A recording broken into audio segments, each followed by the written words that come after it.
Hi everyone. Welcome to the end of June. I am really excited about this month coming to an end. It has been very busy, and I've also been really looking forward to July because that's when my family and I are going on vacation for 2 weeks. So really looking forward to that. When I was wondering how to organize my reading for July, I came across hashtag TBR Tackle, which is a Instagram, Bookstagram channel. And I really liked their prompts and thought it would be a wonderful way to work down on books that I've been wanting to read for a while, but also it kind of challenged me to look for some other books. So I enjoyed that. There are 10 prompts, I believe, and I have doubled up on a couple of them, but I usually do that, and actually a lot of the ones that I've done are also fulfilling other challenges that I had, yearly challenges, or book clubs that I belong to. So the first prompt is read a borrowed book. Most of the books that I'm going to be showing you are borrowed. I usually get books from the library, but for this one I put out How to Love a Jamaican by Alexia Arthurs. This is a short story collection, and it is the July pick for the Reading Around the World Book Club, hosted by Mel's Bookland Adventures, which I participate in not every month, but most of the months I do participate. And I haven't read an entire short story collection yet this year, I believe, so I thought it was a good one to participate on. And it's a nice size book. 220 pages or so. So I'm going to just intersperse this book throughout the month with my other reading. The next one is read a book with a one-word title. So I actually have a couple or two books that fit this this prompt. I decided to read Badlands, a novel by Robert Kroetsch. Not exactly sure how you pronounce that name. This book is actually set in a specific part of Alberta called the Badlands, the province of Alberta in Canada. And this book was actually published in 1975. Now, I didn't realize that when I found this book, and when I saw that, I related it to my 1970s project. So I didn't have this book on the original list of 10 that I created to start with, but I thought it was a nice coincidence that I was going to Alberta, that this was set in the Badlands of Alberta, and that it's actually a really stunning book. It also contains photography by George Weber.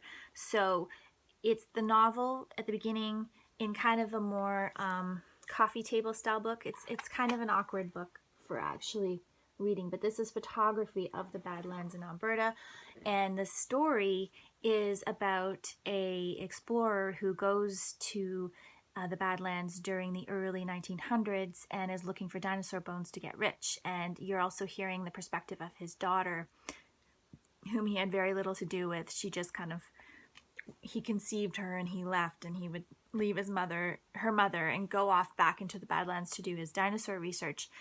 And so you hear her perspective as well as his. And I actually wasn't planning on reading this, but when I got the book and I saw the beautiful photographs and I started reading it, it's actually a really interesting story, which of course goes along with my theory that I love books written in the 1970s. So I'm going to read this one before I leave because it is heavy and awkward, and it's not easy to read, not something you want to take with you on your vacation. So I'm going to read this before I go, and I'm enjoying it so far. I'm a couple chapters in. Next one is a 5-star prediction. So I am also connecting this with the last prompt, which is a sequel. I did start reading Emily of New Moon by L.M. Montgomery last summer on my vacation because we were in Prince Edward Island, and I'd already read all of the Anne of Green Gables books. So I thought, since I've had this book on my reading list on Goodreads for the last year, I should continue on with the second book. And that's because I purchased an ebook that had all three, the whole trilogy in one. But I can't say that I've finished reading these books until I get through to the end of the whole book. So the second one is called Emily Climbs, and that is my 5-star prediction because I love these stories, and I particularly have enjoyed Emily of New Moon. I think she's just different enough from Anne that she's got a little bit of an edge to her. They're a little bit darker, these stories, and I really enjoyed that. So I think it'll probably be a 5-star for me. And it's also on my iPad, so it's easy to take on my trip. The next one is a 2019 release, and I think it's probably obvious if you've watched any of my videos before that I don't read a lot of new releases, but I wanted to I've been endeavoring to try to read more new releases, and especially Canadian new releases. And so this book is called Crow by a writer named Amy Spurway. She's new to me, and this is actually her debut novel as well. And she is a Nova Scotian writer based out of Dartmouth, but this story is set in Cape Breton. So it's that kind of classical story of the prodigal daughter or son who moves away, lives in the big city, and then comes back to the small town and tries to make their peace with where they grew up. And this follows a female protagonist when that happens to her, and it apparently is really good at depicting Cape Breton culture. And I have not been to Cape Breton. That's one area of Nova Scotia that I haven't been to yet, so I thought this would be really interesting. And obviously, because I just completed a whole series of artwork based on crows, the title and the image on the cover really appealed to me. The next book is a TBR Veteran, and for this one, I decided to go to the very last page. There are 21 pages on my library for later shelf that I have created, so that's over 500 books, and find on that last page, pick a book that has been on that list for the longest. And the book that I chose was Earth Democracy by Vandana Shiva. She's a wonderful Indian writer who does a lot of activism and speaks out for women's rights and for the rights of the environments and for the rights of Indian farmers against big conglomerates like Monsanto and such.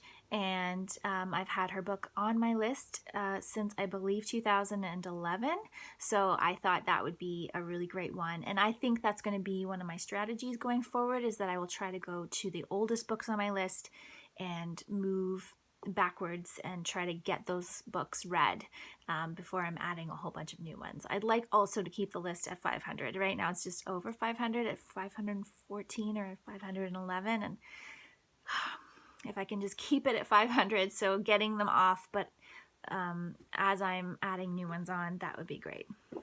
Okay, so the next prompt was a male author, and for that one, I chose a book called Eaters of the Dead by Michael Crichton. It is a kind of odd story, but I believe it's based story of Beowulf. And this one also fits another prompt, which is a genre you don't normally pick up. And so this is labeled as a thriller. I don't usually read Michael Crichton books. I don't think I've ever read a Michael Crichton book, actually. But this also fits a prompt for the Reading Through the Ages bingo card, which is a book set between 400 and 1000. And so I thought I would try this one out and see if I have any...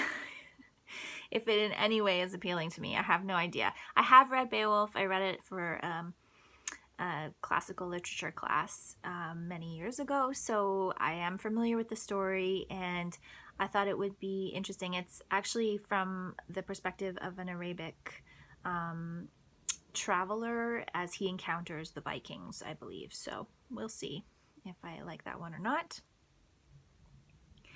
The next one is color in the title, a color word in the title, and I picked for that one Through Black Spruce by Joseph Boyden. This is he's a very prominent First Nations Canadian author, and I'm going to be listening to this one on audio. It's actually part of a loosely connected trilogy, I believe, so this is actually the second book.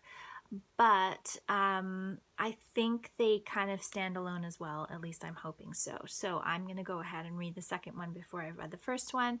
and I wanted to definitely have an audiobook as we're going to be road tripping, and that takes a long time. So yeah, I think this one will be really interesting. And the next one is a debut novel. And for that one, as I said before, Crow is a debut novel, but I decided to pick Odori by Darcy Tamayose. This is another book that is set in Alberta. It is also it's set in Alberta in the modern day, and then it's also set in China during medieval times, which fits another prompt for the Reading Through the Ages bingo card, which is medieval China. So I'm able to capture 2 prompts with this one. And I did already kind of sneakily read a few pages, and I love the writing style. It's got a very whimsical, kind of mystical feeling to it. Basically, you know right from the beginning that the main character, who's the narrator, was in a car accident with her husband. Her husband dies, and she lives, but she is in a coma. And so you are kind of listening to her thoughts as she lies in a coma in a hospital bed. So, you know, this one fits a few different prompts, but it is Darcy Tamayose's debut. So that is my TBR Tackle for July. I'm going to be working on these books. This is a lot of books for me for July. I think if I end up reading all these books in the month of July, I will have read 8 books, which is more than I usually read in a month. But I thought I would try it out and see what happened, and be ambitious this month and add a few more than I normally would get to. I'm not taking all these books on vacation with me, but I would say I'll probably take the audiobook, the ebook, and then potentially this one I think will come with me. And so I'm hoping that that'll be a good amount. I might take the book of short stories as well, just because it's fairly light, and I can read a few short stories as I'm traveling through Alberta. So thank you very much. I hope you all have a wonderful reading month for July, and I will be back soon with some more bookish content. I will also be probably vlogging my way through this road trip, and I may kind of create 2 separate vlogs, one of what I'm reading and then also the sights of what I'm traveling, or they may be combined. Haven't really decided yet, so you'll just have to wait and see. Thanks so much for watching, and I will talk to you again soon.